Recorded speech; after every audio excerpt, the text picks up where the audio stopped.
எத்தனை நேரம் பொன்னா என்று கூச்சல் கேட்கவே பொன்னன் திடுக்கிட்டவனாய் இதோ வந்துவிட்டேன் என்று கூச்சலிட்டு கொண்டு வெளியே ஓடினான்.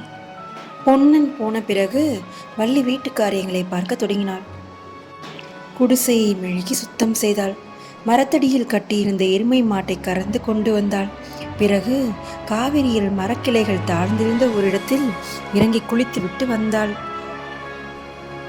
சேலை மாற்றிக்கொண்ட பிறகு மறுபடியும் அடுப்பு மூட்டி சமையல் செய்ய தொடங்கினாள். ஆனால் அவளுடைய மனதுக்கு என்னமோ பரபரவென்று அலைந்து கொண்டிருந்தது. அடிக்கடி குடிசை வாசலுக்கு வந்து தன்னுடைய கரிய பெரிய கண்களை சுழற்றி நாலாபுரமும் பார்த்துவிட்டு மறுபடியும் உள்ளே போனாள். அவள் எதிர்பார்த்தது வீண் போகவில்லை. சற்று நேரத்திற்கெல்லாம் உறையூர் பக்கத்திலிருந்து 10-15 குதிரை வீரர்கள் வந்தார்கள். அவர்களுக்கு மத்தியில் அழகாக அலங்கரிக்கப்பட்ட 2 வெள்ளை புறவிகளும் ஒரு தந்த பல்லக்கும் வந்தன. அந்த வெண்புறவி மேல் யாரும் உட்கார்ந்திருக்கவில்லை. பல்லக்கும் வெறுமையாகவே இருந்தது.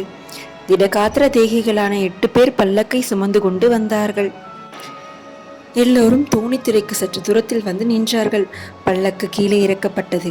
குதிரை மீது இருந்தவர்களும் கீழே இறங்கி குதிரைகளை மரங்களில் கட்டினார்கள். இதையெல்லாம் குடிசை வாசலில் நின்று வள்ளி கண் கொட்டாமல் பார்த்து கொண்டிருந்தாள். அந்த குதிரையில் வந்தவர்களில் 2 வள்ளி குடிசை அருகில் வந்தார்கள். வள்ளி, கொஞ்சம் தாகத்துக்கு தண்ணீர் தருகிறாயா என்று வேலப்பன் கேட்டான். வள்ளி உள்ளே விரைவாக சென்று சட்டியில் மோர் எடுத்து வந்து 2 பேருக்கும் கொடுத்தாள். குடித்து கொண்டிருக்கும் போது, மகாராஜா இன்றைக்கு உறையூர் போகிறாராமே, ஏன் இவ்வளவு அவசரம்? இந்த மாதமெல்லாம் அவர் வசந்த மாளிகையில் இருப்பது வழக்கமாயிற்றே என்று கேட்டாள். 4-5 வருஷமாய் நமது மகாராஜா காஞ்சி நரசிம்ம சக்கரவர்த்திக்கு கப்பம் கட்டவில்லை. வடக்கே படையெடுத்து போயிருந்தாராம். நமது மகாராஜா 4 வருஷமாய் கப்பம் கட்டாததற்கு முகாந்திரம் கேட்பதற்காக தூதர்களை அனுப்பியிருக்கிறாராம். அவர்கள் இன்றைக்கு வந்து சேர்வார்களாம் என்றான் வேலப்பன். இதற்காக யுத்தம் ஏன் வர வேண்டும்? 4 வருஷத்து கப்பத்தையும் சேர்த்து கட்டிவிட்டால் போகிறது என்றாள் வள்ளி. அதுதான் நம் மகாராஜாவுக்கு இஷ்டமில்லை. முன்வைத்த காலை பின்வைக்க முடியாது என்கிறார். இவர்கள் இப்படி பேசிக் கொண்டிருக்கும் போது நாடு ஆற்றில் படகு வருவது தெரிந்தது. இது பொன்னன் போகும் சாதாரண படகல்ல. அழகிய வேலைப்பாடுகளுடன் ஒரு பக்க விமானம் அமைத்து செய்திருந்த ராஜ படகு.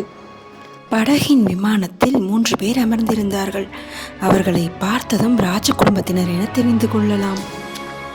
அவர்கள் வேறு யாரும் அல்ல, பார்த்திப சோழ மகாராஜாவும் அருள்மொழி மகாராணியும் இளவரசர் விக்ரமனும் தான். மீண்டும் சந்திப்போம் அடுத்த பார்த்திபன் கனவில்.